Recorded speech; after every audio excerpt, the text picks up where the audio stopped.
ឲ្យមើលស្ថានភាពជាក់ស្ដែងអ្នកណាបង្កអ្នកនឹងទទួលអាការដែលចូលបន$1000ឬក៏4លាននេះអានឹងវាជាទឹកចិត្តរបស់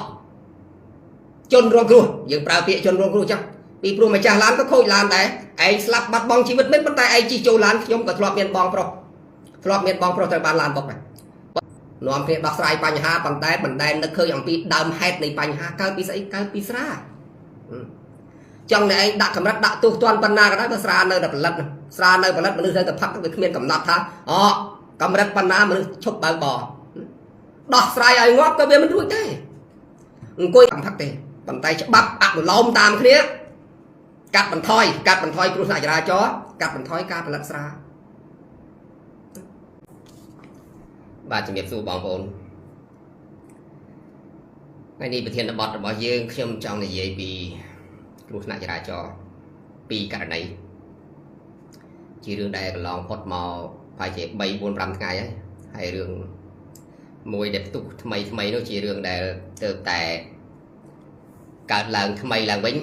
ប៉ុន្តែរឿងនេះរឿងចាស់ហើយតាំងពីថ្ងៃទី7ទី8មកថ្ងៃទី7 8ដែលគ្រោះថ្នាក់ចរាចរណ៍ហ្នឹងយើងមើលឃើញតាមកាមេរ៉ាសុវត្ថិភាពហ្នឹងឃើញថាជនបង្កនិងជនរងគ្រោះយើងប្រើពាក្យជនរងគ្រោះទេចោះបានចូលទៅដោះស្រាយរឿងនឹងរួចរាល់ហើយតែទីបំផុតដោយសារតែមានការចាក់ឆ្កឹះឆ្កៀលឬក៏គេហៅថាការជួយជ្រោមជ្រែងពីអ្នកជិតខាងទើបធ្វើឲ្យភាគីខាងជនបង្កហើយយើងប្រើពាក្យជនបង្កទេចោះព្រោះបើយើងមើលកាមេរ៉ាសុវត្ថិភាពនៅតាមឡានឃើញថាម៉ូតូជិះចូលឡានគេបាទហ្នឹងគេហៅជនបង្កហើយសប្តាហ៍ថ្ងៃខ្មែរយើងពិបាកវេកញែកពិបាកបែងចែកខុសនឹងត្រូវណាស់បើយើងពិនិត្យលើកាមេរ៉ាសុវត្ថិភាពមានន័យថាអ្នកជិះម៉ូតូខុសគឺវ៉ាជែងឡានមួយចូលមកក្នុងចំណែកផ្លូវរបស់ឡានគេដែលគេជាផ្លូវអធិភាពកន្លែងនេះខ្ញុំចង់ឲ្យសើរើច្បាប់និយាយចំទៅបើសិនជាយើងធ្វើទៅបានត្រូវសើរើច្បាប់នឹងឡើងវិញឬក៏ធ្វើវិសោធនកម្មលើច្បាប់ហ្នឹងទុករឿងបុករះជារឿងទី2ឥឡូវនិយាយរឿងទី1នេះសិនភាគីខាងឡានឲ្យតែប៉ះពៀស្អីគេតែងតែទម្លាក់កំហុសទៅលើភាគីខាងឡានពីព្រោះគេថាគ្រឿងយន្តវាធំច្បាប់នៅក្នុងស្រុកខ្មែរយើងប្រកាន់យកច្បាប់ Civil Law បើជាច្បាប់ដែលចែងនៅក្នុងរដ្ឋធម្មនុញ្ញរួចហើយតម្កល់ទុកឲ្យយើងយកទៅប្រើប្រាស់តែពេលខ្លះក៏គួរតែទាញយកច្បាប់ Common Law យកមកប្រើដែរ Common Law ជាច្បាប់មួយដែលគេប្រើនៅក្នុងប្រទេសអង់គ្លេសគេមើលស្ថានភាពជាក់ស្ដែងតាមការពិតច្បាប់វាគួរតែអនុលោមទៅតាមច្បាប់ Civil Law និង Common Law អានឹងត្រឹមត្រូវបំផុតមានន័យថារឿងដែលកើតឡើងពឹបចាំយើងចុះទៅពិនិត្យស្ថានភាពផ្ទាល់រួចហើយធ្វើការដោះស្រាយតាមស្ថានភាពដើម្បីកុំឲ្យដាក់បន្ទុកថាភាគីខាងឡានជាភាគីធំវាត្រូវតែខុសណាភាគីខាងឡានហ្នឹងទោះបីមិនបានទៅបុកគេក៏ដោយទោះបីគេជិះចូលក៏ដោយក៏ភាគីខាងឡាននៅតែខុសអញ្ចឹងវាជាការលំអៀងមួយអយុត្តិធម៌មិននិយាយចំអញ្ចឹងបើសិនជាយើងអនុវត្តច្បាប់តាម Common Law មានន័យថាមើលស្ថានភាពជាក់ស្ដែងតើភាគីខាងណាជាអ្នកខុសហើយដោះស្រាយតាមហ្នឹងទៅឥឡូវបើយើងស្រឡឹងមើលតាមកាមេរ៉ាសុវត្ថិភាពរឿងហ្នឹងវាកន្លងផុតមកមួយថ្ងៃពីរថ្ងៃខ្ញុំមិនចង់និយាយប៉ុន្តែយើងត្រូវតែវេកញែកវាដើម្បីរកខុសរកត្រូវជូនដល់ជនរងគ្រោះទៅចោះអ្នកតកងឡានជនរងគ្រោះនិយាយចំទៅយើងមើលតាមកាមេរ៉ាសុវត្ថិភាពជិះមកចូលភ្លួអញ្ចឹងគ្មានអាណាគេជន់ប្រាំងទាន់ទេទីហោះថាក្នុងឡានហ្នឹងគេមានមនុស្ស10នាក់ឬ20នាក់ឬក៏5 6នាក់ចុះឥឡូវបើគេទៅជន់ប្រាំងបន្ថុចញុចឡានគេកន្លាប់ទៅសួរថាឥឡូវជីវិតនៅក្នុងឡានហ្នឹងប្រហែលអ្នកដែលវាអាចទទួលគ្រោះថ្នាក់នឹងអញ្ចឹងណាហើយបងប្អូនចេញមកល្មិចចេញមកការពារជនបង្កជិះឡានទៅបុកអរិញណែគេទៅអានឹងថាវាខុសដល់ពេលម៉ូតូមកបុកឡានហើយនេះវាទៅជារឿងដែលខាងឡានវាចង់ខុសទៀតអានឹងវាកន្លែងហ្នឹងច្បាប់វាគួរតែមានវិធានការយកច្បាប់ Common Law យកមកប្រើទៅបងទៅណាវាស់វែងតាមស្ថានភាពជាក់ស្ដែង រួចហើយកាត់ក្តីយកតែមកទៅគេមិនចាំបាច់ចែងរដ្ឋធម្មនុញ្ញទេខំមិនឡគេមើលស្ថានភាពឧទាហរណ៍ជនបង្កទៅតាមវាយគេមកថ្ងៃហ្នឹងវាយគេស្អែកវាយគេខានស្អែកវាយគេវាយរហូតគេអត់តសប្តាហ៍ថ្ងៃមួយគេតចាក់មកកបិតមកងាប់អានេះខ្ញុំលើកតួយ៉ាងរឿងមួយរឿងសន្តិសុខយាមនៅអីណែមុខធនាគារនៅចិត្តស្ពានអាកាសបាទអាជនរងគ្រោះដែលត្រូវបានស្លាប់ហ្នឹងវាទាញកបិតដេញចាក់គេដល់ចឹងគេបាញ់គេការពារអញ្ចឹងច្បាប់ពេលខ្លះក៏គេមានភាពយុត្តិធម៌ដែរកន្លែងហ្នឹងអាហ្នឹងច្បាប់ common law អស់មើលស្ថានភាពជាក់ស្ដែងបើឯងដេញបាញ់គេឯងដេញចាក់គេឯងដេញកាប់គេគេការពារខ្លួនដូច្នេះហើយជនរងគ្រោះដែលងាប់ទៅហ្នឹងអាហ្នឹងត្រូវតែទូទាត់លាត់សើទៅរួចគ្នាណាហ្នឹងហើយអាហ្នឹង common law គេកាត់អញ្ចឹងគេយកអង្គហេតុហ្នឹងយកមកពិនិត្យមើលស្ថានភាពជាក់ស្ដែងហ្នឹងវាស័កសមឬអត់បើវាសមហើយកាត់សេចក្តីវាទៅឲ្យយុត្តិធម៌ណាមិនបាច់ទៅយោងច្បាប់រដ្ឋធម្មនុញ្ញត្រូវតែចែងមាត្រានេះមាត្រានោះបើត្រូវតែគិតតាមមាត្រាវាគ្រឿងយន្តនៅក្នុងច្បាប់គេថាគ្រឿងយន្តបើកបរគ្រឿងយន្តដែលធំគឺខុសយើងគិតមើលហើយចូលដល់ពេលអាជនបង្កនឹងជិះចូលភ្លក់មកក្នុងឡានគេហើយដល់ពេលឲ្យឡាននៅតែខុសទៀតអាហ្នឹងក៏វាមិនត្រូវដែរឥឡូវយើងមើលសំណងសងទៅ4លានស្មើនឹង$1000ហើយឥឡូវអត់ព្រមចង់ប្តឹងផ្ដាល់បើសិននៅក្នុងករណីប្តឹងផ្ដាល់ក្នុងច្បាប់ត្រូវស្វែងរកយុត្តិធម៌ដល់ម្ចាស់ឡានបាទរឿងកន្លងផុតមកហើយខ្ញុំក៏លើកយកមកនិយាយនេះខ្ញុំគ្រាន់តែចង់វែងញែកពាក់ព័ន្ធទៅនឹងច្បាប់ពេលខ្លះយើងមិនមែនថាឲ្យតែគ្រឿងយន្តធំដឹងតែខុសណាយានយន្តធំដឹងតែខុសអ្នកខ្លះជិះមកចូលគេអ្នកខ្លះបកគ្រោះថ្នាក់ឲ្យគេចង្រៃដល់ឡានគេទៀតរួចហើយគេនៅតែទទួលគ្រោះតែរហូតសួរថាគិតម៉េចច្បាប់ពេលខ្លះក៏គួរតែធ្វើវិសោធនកម្មដែរណាគេថាទោះបីយ៉ាងណាក៏ដោយច្បាប់អាជ្ញាអ្នកឯងសងជាសំណងរដ្ឋបវេនីទៅជនរងគ្រោះក៏ដោយតែតាមច្បាប់ពាក់ព័ន្ធគេថាគេត្រូវតែខាត់ខ្លួនទុកខាត់ខ្លួនទុកគ្នាជីសុកគ្នាមិនចង់អានេះណែទៅបកគ្រោះថ្នាក់ដល់យើងយកគ្រោះទៅឲ្យគ្នាហើយគ្នារងគ្រោះបង់លុយហើយបើត្រូវចាប់ត្រូវដាក់គុកដាក់ច្បាប់ទៀតគិតពិចារណាហ្នឹងបើយើងនិយាយតាមស្ថានភាពជាក់ស្ដែងជាសច្ចធម៌ណាបើសិនជាកែប្រែបាននិយាយចំទៅមិនមែនកាន់ជើងខាងឡានធ្វើវិសោធនកម្មច្បាប់ហ្នឹងចេញធ្វើវិសោធនកម្មច្បាប់ហ្នឹងឲ្យមើលស្ថានភាពជាក់ស្ដែងអ្នកណាបង្កអ្នកនឹងទទួលអាការដែលចូលប៉ុន$1000ឬក៏4លាននេះអាហ្នឹងវាជាទឹកចិត្តរបស់ជនរងគ្រោះយើងប្រើពាក្យជនរងគ្រោះចឹងពីព្រោះម្ចាស់ឡានក៏ខូចឡានដែរឯងស្លាប់បាត់បង់ជីវិតមិនប៉ុន្តែឯងជិះចូលឡានខ្ញុំក៏ធ្លាប់មានបងប្រុសត្រូវបានឡានបុកដែរប៉ុន្តែបងខ្ញុំជិះនៅក្នុងផ្លូវស្ដាំដៃឡានទៅបុកពីក្រោយអាហ្នឹងបានឡានខុសអាហ្នឹងឡានខុសប្រកែកមិនបានទេពីព្រោះវាស្ថិតនៅក្នុងចំណែកផ្លូវដូចគ្នាតែដល់ពេលយើងណាជិះម៉ូតូមកចូលក្នុងចំណែកផ្លូវរបស់គេដែលជាអតិភិបម៉ូតូត្រូវតែខុសកន្លែងនេះច្បាប់ពាក់ព័ន្ធគួរតែធ្វើការពិចារណាដាច់ខាតគឺមិនត្រូវខាត់ខ្លួនកងឡានដាច់ខាតអត់ត្រូវខាត់ខ្លួនទេសើរើធ្វើវិសោធនកម្មច្បាប់ឡើងវិញកុំឲ្យស្អីបន្តិចអាងតឡានខុសគេថាគ្រឿងយន្តធំត្រូវតែខុសបើសិនជាគ្រឿងយន្តធំហ្នឹងទៅបង្កអាហ្នឹងវាខុសតែបើគ្រឿងយន្តធំហ្នឹងវានៅក្នុងផ្លូវអតិភិបរបស់វាអ្នកម៉ូតូជិះចូលទៅអាតូចតាចជិះចូលទៅវាសមងាប់ហើយនិយាយម៉ាត់មកមិនទៅដាក់ទំនាយជីវិតអ្នកណាទេមិនទៅប្រមាថខាតទានជីវិតអ្នកណាប៉ុន្តែភាពស័ក្តិសមណាកុំយកទុកទៅដាក់អីគេចង្រៃឡានគេទៀតគេរកស៊ីគេត្រូវការបង់ធនាគារគេរកស៊ីគេត្រូវការចិញ្ចឹមជីវិតប្រពន្ធកូនគេឯងជិះភ្លក់ចូលទៅក្នុងឡានគេបកគ្រោះថ្នាក់ដល់គេហើយចង់ប្តឹងគេទៀតរឿងវាកន្លងផុតទៅប៉ុន្តែមិនចង់លើកមកនិយាយប៉ុន្តែពេលខ្លះបើមិននិយាយវាមិនកើតវាគួរណាតែមានការធ្វើវិសោធនកម្មច្បាប់ចរាចរណ៍កន្លែងហ្នឹងមួយកុំឲ្យយកទៅតម្កល់ជាធរមានថាអ្នកឡានវាត្រូវតែទទួលទោសអ្នកឡានត្រូវទទួលទោសអ្នកឡានសប្ថ្ងៃនេះបើនិយាយចំដល់ពេលដែលចាប់ផ្ដើមបើកបរពឹបជីវិតដូចនៅមាត់គុកនេះសម្រាប់អ្នកបើកឡានណាជីវិតនៅមាត់គុកអ្នកបើកឡានឲ្យតែចេញឡានទៅពឹបគុកទៅរហូតពីព្រោះប៉ះពីគេបន្តិចបន្តួចខុសខ្លួនឯងគេមកប៉ះក៏ខុសខ្លួនឯងបើសិតតែគុកទាំងអស់ណោះអាបុករះនោះរឿងទី2តែត្រូវនិយាយណាអាបុករះបានត្រូវអានោះបាទគេលើផ្លូវអតិភិបរបស់គេជីទៅប្រាវបុកផុងផាំងងាប់មនុស្សងាប់អីអានោះត្រូវណាស់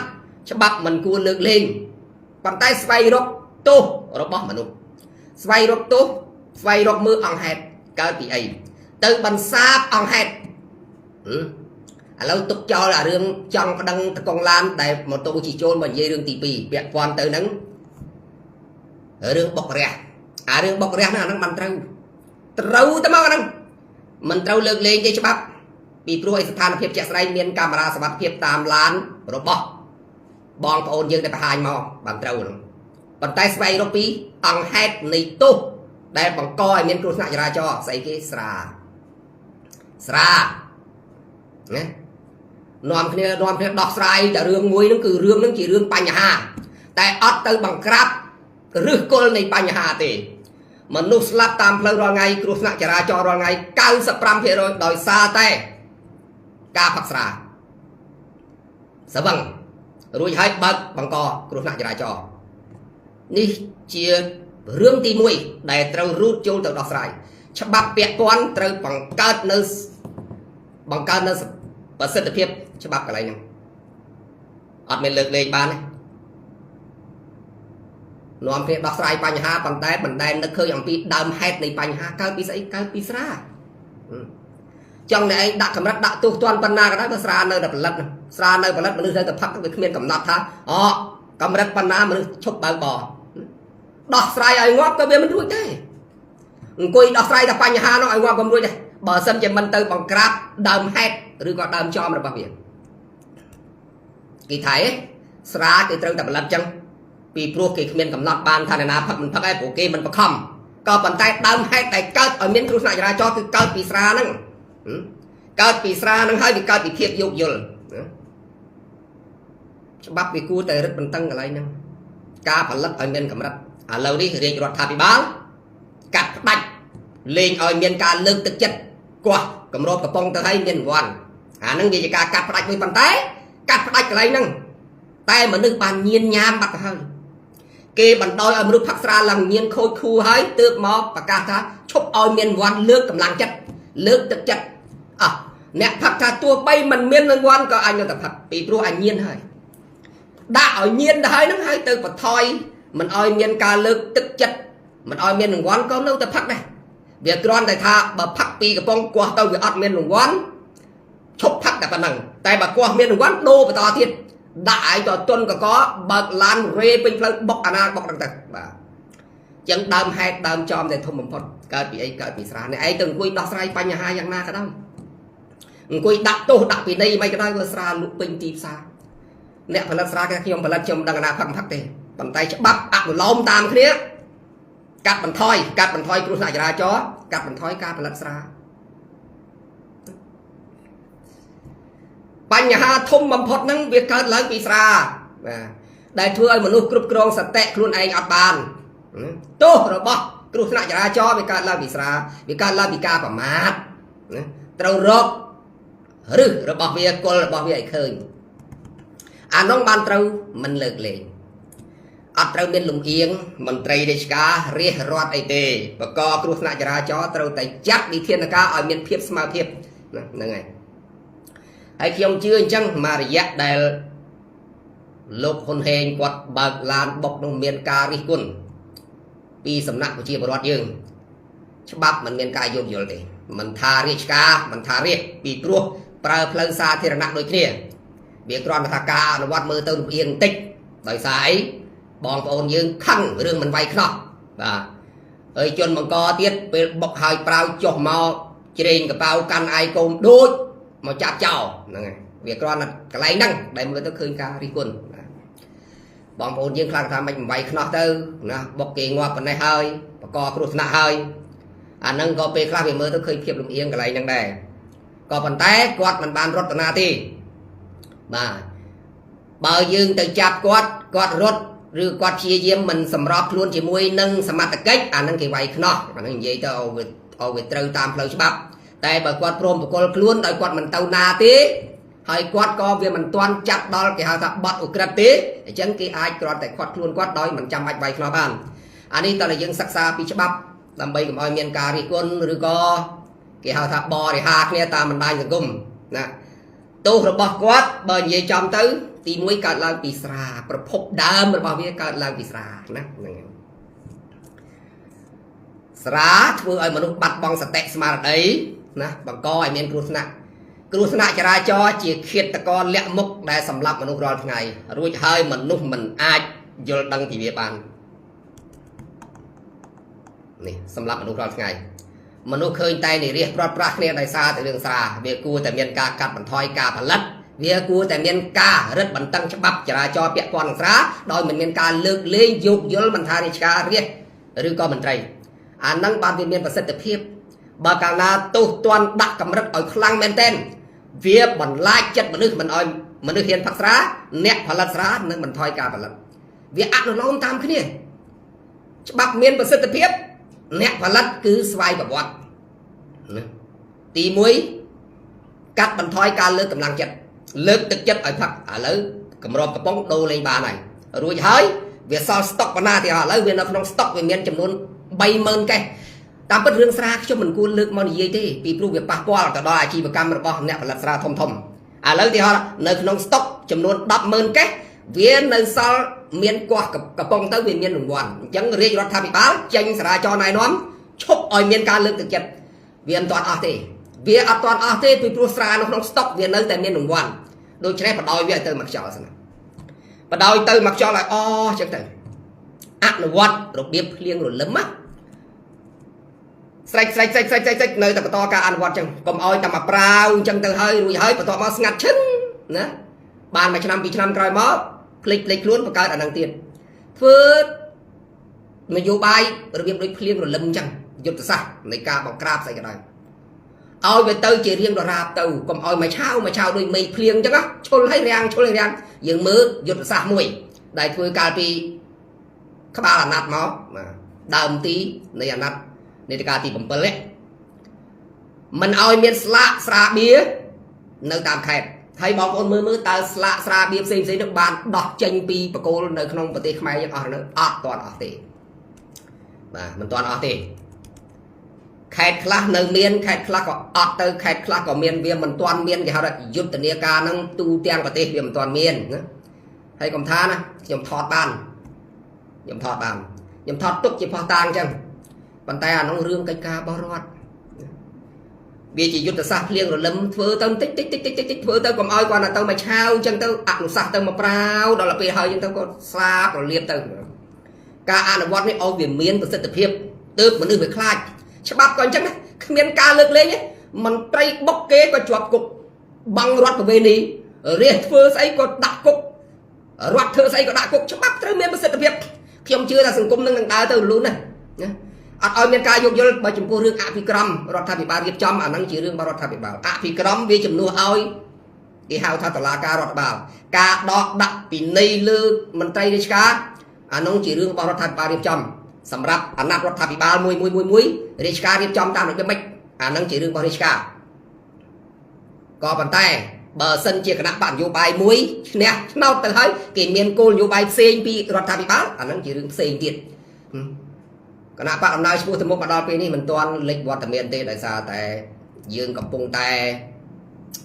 ដាក់ឯកសារពាក់ព័ន្ធចូលទៅក្រសួងហើយបាទសង្ឃឹមថានឹងអាចដំណើរការទៅបានហើយក៏អរគុណណាស់ដល់សមាជិកនៅតាមខេត្តជាច្រើនដែលបានផ្ដល់ស្នាមមេដៃឲ្យយើងបានបញ្ជូនឯកសារពាក់ព័ន្ធទៅក្រសួងឲ្យតាំងពីថ្ងៃទី1មកដល់ពេលនេះក៏មានរយៈពេលកន្លះខែហើយបាទកំពុងតែដំណើរការនីតិវិធីដើម្បីរៀបចំ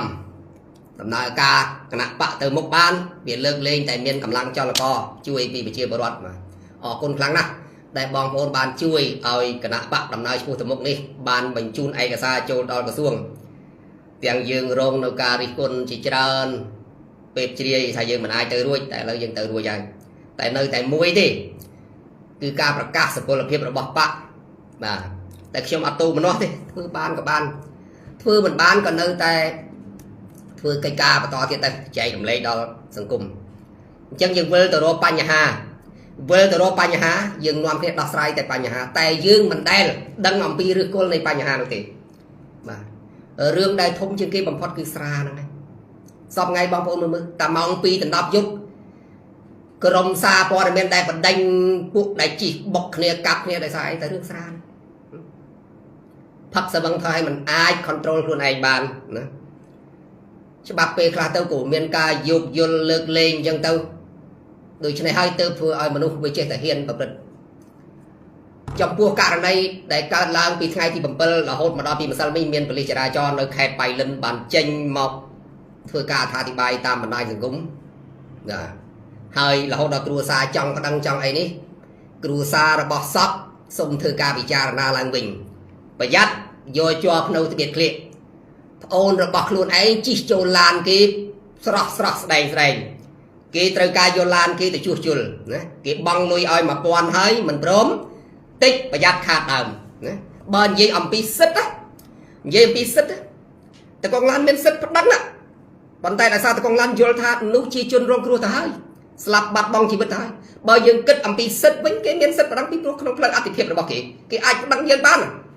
ដូច្នេះសម្រាប់គ្រួសារសពដែលគេជូន$1000ធ្វើបុណ្យនេះយើងត្រូវធ្វើការពិចារណាមនុស្សខ្មែរយើងឲ្យវាមានគេហៅថាសុភវិនិច្ឆ័យទៅលើហេតុការណ៍មួយឲ្យចេះដឹងខុសដឹងត្រូវកុំតែតឹងទឹះរស់នៅក្នុងសង្គមកុំតែតឹងទឹះឲ្យទទួលស្គាល់ថាខុសគឺខុសត្រូវគឺត្រូវជនរងគ្រោះគឺជាជនរងគ្រោះជនបង្កឲ្យច្បាស់ជាជនបង្កច្បាប់ក៏អញ្ចឹងដែរមិនថាឲ្យតែគេឲ្យលុយមកកន្លែងពីសទៅខ្មៅមិនមែនទេណារស់នៅក្នុងសង្គមឲ្យវាមានសមត្ថភាពឲ្យដឹងខុសត្រូវណាឲ្យវាដឹងខុសវាដឹងត្រូវអ្នកខុសគឺខុសត្រូវគឺត្រូវកុំកន្លែងសទៅខ្មៅសពបាក់រស់ក្នុងសង្គមរបស់យើងបើសិនជាច្បាប់នៅតែមិនមានប្រសិទ្ធភាពទៅលើរឿងទាំងអស់ហ្នឹង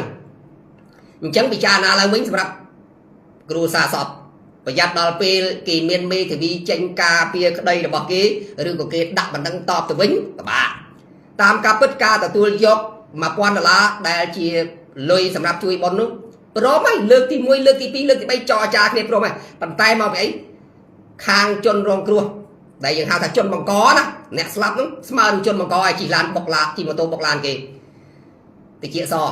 ណាទៅស្ដាប់ពាក្យបងប្អូននៅក្បែរខាងចាក់អញ្ចេះចាក់អញ្ចោះណាវាមិនសមទេឲ្យ1000មនុស្សងាប់មួយទាំងមូលណាត្រូវតែបាន5000វាតំណងបន្តិចតាមពិតយើងជិះបុកឡានគេសមយើងជិះបុកឡានគេឲ្យវាស្គាល់ខុសស្គាល់ត្រូវស្គាល់ឆ្វេងស្គាល់ស្ដាំផងកុំចេញមកតែតឹងទឹះគ្មានដឹងអីណារៀនទទួលស្គាល់ការពិតយើងមិនមែនជាជនរងគ្រោះទេយើងគឺជាជនបង្កយើងជិះទៅបុកឡានគេប៉ុន្តែយើងជនរងគ្រោះត្រង់ថាយើងវាគ្រោះថ្នាក់ដល់ជីវិតគេក៏គ្រោះដែរកន្លែងហ្នឹងខ្ញុំគិតថាបើសិនជាច្បាប់កែប្រែធ្វើវិសោធនកម្មច្បាប់កន្លែងហ្នឹងហ្មងបាទធ្វើវិសោធនកម្មច្បាប់កន្លែងហ្នឹងចេញទៅមកកុំឲ្យភាគីឡានហ្នឹងឲ្យតែចេញចង្កូតពឹកទៅដឹងតែថាមាត់ទ្វារគុកទៅរហូត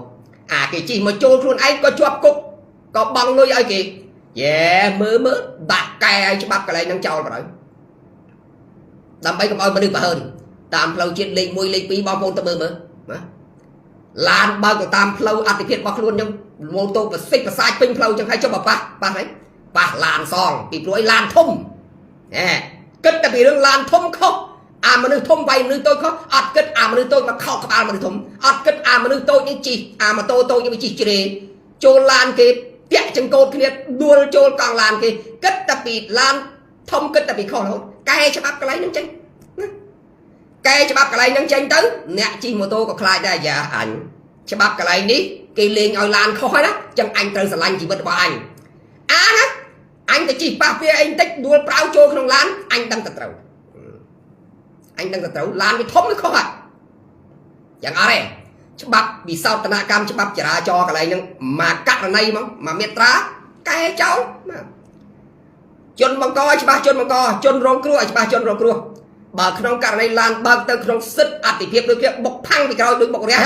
អានោះខុសហើយអ្នកបើកឡានដល់តែខុសហើយណារំលោភបំពានលើជីវិតរបស់គេឬរំលោភបំពានលើច្បាប់ចរាចរណ៍ណាផឹកស្វឹងស្រាក្នុងពេលការបើកបរដាក់ទោសឲ្យវាសមនឹងទោសទណ្ឌដែលមានណាកម្រិតទោសដែលមានជាពិសេសស្រាពីនៃមកស្រាទៅពីនៃអប្រមាថជីវិតគេនឹងមកករណីទៀតថែមច្បាប់ច្បាប់ណាគួរបថយធ្វើវិសោធនកម្មច្បាប់បថយអ្នកឡានមិនអង្គុយចាំតែខុសទេហើយទៅសួរឡានធំទាំងអស់មើលសួរឡានធំដែលបើកតាមផ្លូវមើលតើគេចង់បុកអ្នកដទៃអត់ណាគ្រប់មនុស្សទាំងអស់ដែលធ្វើចរាចរណ៍នៅតាមផ្លូវសាធារណៈទៅសួរពួកគាត់ថាតើចង់សម្លាប់ជីវិតអ្នកដទៃអត់ទេទៅសួរមើលតើគាត់ចង់បើកឡានទៅប៉ះអ្នកដទៃអត់ទេណា hay xua mơn nè chỉ mà tô trong slap ấy ắt đôi kia chẳng tầm tâm pe ắt đôi kia thứ mách còn bầm piên kia cơ rút cho bác trả cho ở vì miền phơi nó bạc luôn bao cố nè tao mới phơi trên lấy mui phơi trên lấy pi và lầm lần phải nháp tại chỗ thưa ca rung chặt phơi ắt thì phía bảo lan đó tôi chỉ phải sai bên ngay cho bà lan thật bục slap bạc bằng chỉ bên tới vì an tha lan thúng cứ trâu tại kho bàn tay dưới nó mát chỉ vật luôn này đại nài dây đứng nắng sao đại nài tranh dây đứng nắng trâu tranh dây đứng nắng nẹt trâu tay sờ lạnh chỉ vật luôn anh còn oi miền cao bành hà hay tớp và bạc nó cả đỏ sài ở squad Spain squad đầm và chia chôn Khmer sập ngay chia bị chia chôn đây là ha và nhạc và thầm tươn là hằn tàu na hai tàu anh ui miền tây vậy bị dương chỉ mô tô chỉ lan tam cái rồi nhưng vậy bị siêu luôn rồi phơi trả cho bắp vậy cái này ní bao vốn bắt ca quam trò cái thà bằng ấy bơi thưa cả nạ bạn vô bái thành vậy và tô phải chia chôn nếu mà chia chôn ăn quam trò bàn tay ở đây khó cứ khó trâu cứ trâu mình quam trò hay tới và sầm khăn vậy cái prai mà lúc không sầm cùng phơi cả hóm sờ lăng mưa tạp ọt miền mà tô lan mò bị khang phơi ăn thì biết rào cho bà sân cái mau bị nụ lươn này và thầm này và nhập này từ nào cho bà sân để bà bia kêu nè từ mình đo cô đáo su thà nẹm na chỉ nè từ tuôn con từ kê phơi ăn thì biết kê mà bọc dương đấy hay dương chỉ nè khó vì thứ ở dưới tầm nào là bỏ kì phơi giả cho chụp búp nơi năng chụp nơi cái này lươn phơi đi tàu lơ ngay lươn chạm phơi và nhập từ nào mình squal phơi lan mình squal cả lông mô tô bởi chỉ đến thứ mấy ai ban từ mục riêng trong sân cung ní bà man rồi năm từ mục tiếp là bây giờ bộ rốt squal nơi cho bạp cho ôi ta phê về ta tân tư chẳng biết cái lúc này vì lên đăng qua trên không cầm đất bàn nà vì lên đăng thả ta trên kia trâu phơi là điệp mạch phơi cống có trên kia phơi đây bật sức mình miền thì tiếp có tử việc trâu tụi riêng manu ở vô đang làm pi chụp bạp từng on đúng không làm bấy cắt mình thôi cứ lại cho cắt mình thôi ca slap vào mình luôn bà sầm rạp mình thật ra hơi chỉ bà bọc kia là mưa bắp cho pin ní ở thôn bầm phật pin ní ở thôn bầm phật sầm rạp nè đại bà bò không sát than là phép sờ vàng cuốn na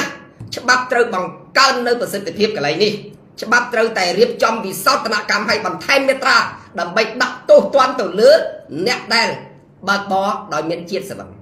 nơi không luôn hơi bắp con mình cuốn lương lên trong pua mình thấy rồi co chấm pua nè miền nằm lại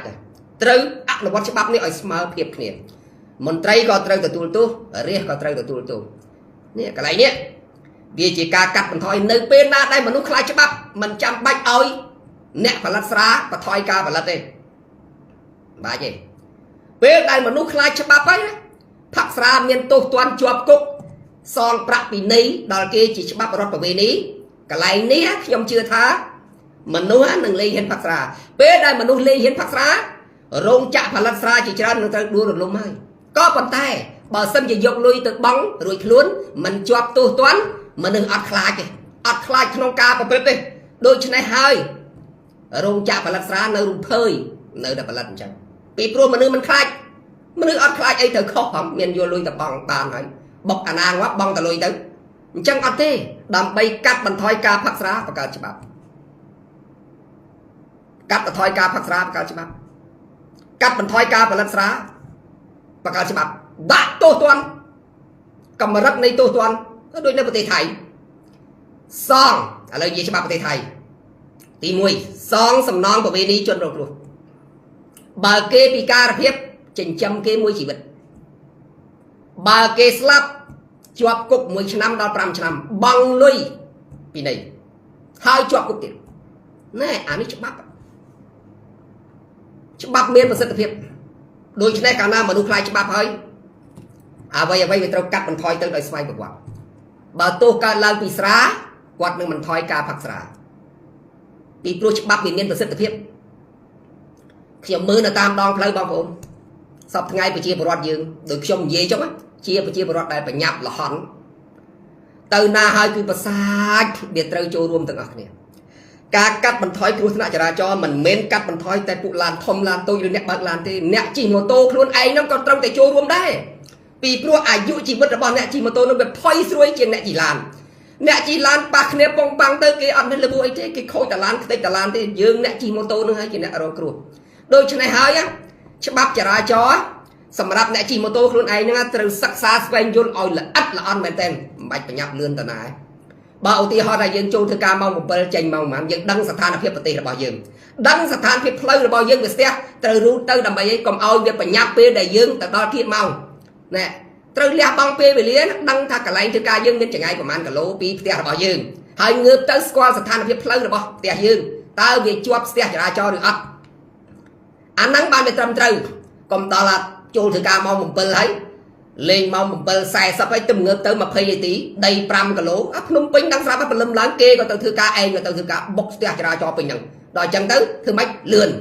ធ្វើម៉េចភ្លើងលឿងរបស់មកអត់ឈប់ទេភ្លើងលឿងមិនមែនជាភ្លើងឲ្យទៅទេអាភ្លើងពណ៌បៃតងហ្នឹងមិនមែនជាភ្លើងឲ្យទៅទេបើនិយាយពីរឿងចរាចរណ៍ជាភ្លើងដែលត្រៀមមានន័យថាឡានម៉ូតូត្រូវត្រៀមខ្លួនពេលដែលវាចេញភ្លើងខៀវ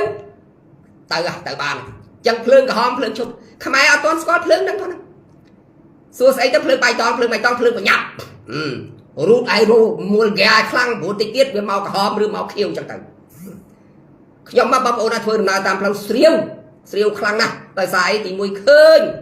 ប្រជាជនខ្មែរយើងប្រសេកប្រសាចទៅមកអត់មានគោរពច្បាប់ចរាចរណ៍ជាពិសេសគឺជិះឡើងលើចើមផ្លូវហ្នឹងខំប្រឹងណាស់ឲ្យតែបានទៅមុខរលឡើងជាពិសេសប៉ាស្អាប់បងប្អូនប៉ាស្អាប់នៅក្នុងហ្នឹងតាមសួរខឹងទៀតប៉ាស្អាប់តែកាលណាគាត់ទន្ទឹមគ្នាតែ5អញ្ចឹងណាណែនប៉េះផ្លូវណាតាមពិតទៅរត់តកតុយគ្នាចេះមួយទៀតរឿងផ្លូវវ៉ាចេញឡានរបស់យើងនៅបើកមិនទាន់ត្រូវទេតាមកាពិតឡានយើងបើសិនជាយើងឡើងទៅក្នុងលបឿនមិនលឿនយើងមិនត្រូវរត់នៅខាងឆ្វេងដៃទេនេះចរាចរណ៍របស់យើងនៅមិនទាន់ត្រូវកន្លែងហ្នឹងប្រជាពលរដ្ឋខ្មែរយើងបើកបននៅមិនទាន់ត្រូវកន្លែងហ្នឹងយើងត្រូវរត់មកខាងស្ដាំដៃទុកឲ្យគេជេងចេះប៉ុន្តែអ្នកខ្លះអត់ទេផ្លូវពីរភ្លោះអញ្ចឹងមកទៅរត់ខាងឆ្វេងដៃឲ្យគ្នាជេងទៅណាអាហ្នឹងហើយដែលបង្កើតឲ្យគ្រោះថ្នាក់ចរាចរណ៍มันមានការយល់ដឹងនៅក្នុងការបើកបរបើកជេងដោយហួសលបឿនកំណត់ក៏សុទ្ធតែគ្រោះថ្នាក់ថ្ងៃនេះខ្ញុំនិយាយពីរឿងហ្នឹងបងប្អូនរឿងទី1គ្រាន់តែចង់សនុំពរដល់គ្រួសាររបស់ប្អូនដែលស្លាប់នៅប៉ៃលិនបញ្ចប់ការប្តឹងទៅបាទបញ្ចប់ការចង់ប្តឹងទារសំណង$5,000ពីម្ចាស់ឡានទៅបើក្នុងករណីច្បាប់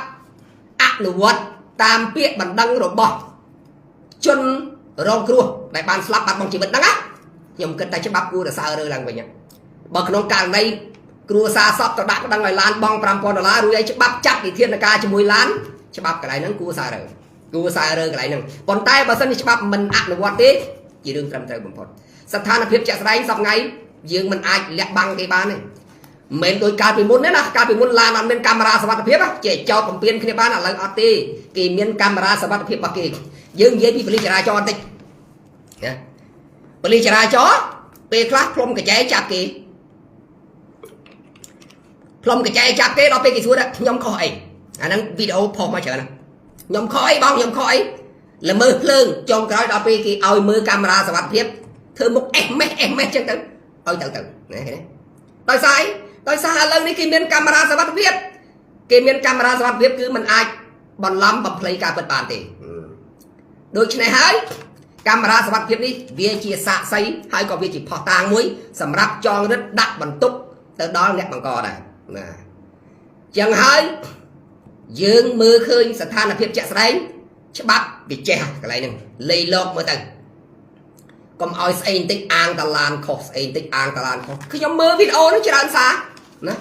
ចេញពីឡានមកប្រុងជែងគេឡើងទៅមុខពឹបចូលដល់ឡាននោះបឹបបណ្ដោយ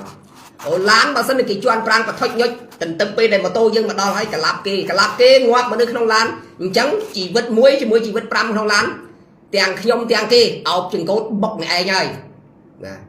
មិនប្រមាថជីវិតអ្នកណាទេក៏ប៉ុន្តែស្ថានភាពបថុចញុចជាក់ស្ដែងពិតប្រាកដគេត្រូវតែបុកអ្នកឯងគេអត់ជន់ប្រាំងឲ្យកលាប់ឡានគេទេណាអញ្ចឹងយើងគួរពិចារណាច្បាប់កន្លែងហ្នឹងក៏គួរពិចារណាដែរអូខេបងប្អូនខ្ញុំអត់មានអីច្រើនទៀតទេគ្រាន់តែខ្ញុំនិយាយតែមួយរឿងហ្នឹងហើយចំពោះរឿងទី2នោះដែលបងសមត្ថកិច្ចដែលបុករះនោះឥឡូវឃើញថាបញ្ជូនទៅដល់ដៃតុលាការហើយបាទអានោះបានសំស្ដែងណាស់ bốc anh một cách một cân rẻ nó bàn trâu chứ bắp chặt bị thiên ca ở tăng rừng một phật chỉ vượt kia chỉ vượt dương sau ngày đi khi ta con nơi bên đòn phơi khi ta con lẹ múc nơi bên đòn phơi chỉ vượt po rót khai dương nỉ riêng rót prak nó mùi ngày bây giờ kết âm pi kêu nãy ra cho mình còng pram của mùi nhé vì chỉ khi ta con lẹ múc mùi để tam chọ dọc chỉ vượt po rót nơi tam đòn phơi hai cứ chỉ khi ta con đây dương mình bàn đằng mình bàn liên tụcខ្ញុំចាំបានឆ្នាំ85បងប្រុសរបស់ខ្ញុំឡានបុកពីក្រោយអូចូលទៅក្នុងប្រទេសជិត150ម៉ែត្រវាអត់ឈប់ជីកង់អញ្ចឹងទៅឡានវាទៅពីក្រោយបុកពីក្រោយទៅហើយកង់នឹងមនុស្សចូលក្រោមឡានវាអត់ឈប់ទេវាទាញមនុស្សចូលដល់ក្នុងប្រទេសឆ្នាំ85សំណងរដ្ឋប្រវេណីអង្គមកបាវលុយ20រៀលជីវិតបងប្រុសខ្ញុំមួយដូចខ្មោចឆ្កែមូទាំងអស់អត់តន់ស្លាប់ភ្លាមឯងយកចូលពេទ្យកាល់ម៉ែតដាក់ដេកផ្ងាបាញ់ឈាមឡើងលើព្រោះបែកខ្ទេចខាងក្នុងនេះអស់បាទដាក់ដេកកាប់ឈាមហូរខ្លាំងពេកមិនដឹងរកវិធីដាក់របៀបម៉េចពេទ្យទប់ស្កាត់អត់បាន30នាទីក្រោយមកស្លាប់ឲ្យតែរឿងគ្រោះថ្នាក់ចរាចរណ៍អារម្មណ៍ឈឺចាប់សំណងរដ្ឋប្រវេណីសម័យនោះបងប្អូនដឹងហើយអង្គមកបាវលុយ20រៀលយកទៅជីវិតមនុស្សមួយឲ្យតែលឺរឿងគ្រោះថ្នាក់ចរាចរណ៍នេះខ្ញុំមានអារម្មណ៍ឈឺចាប់ណាស់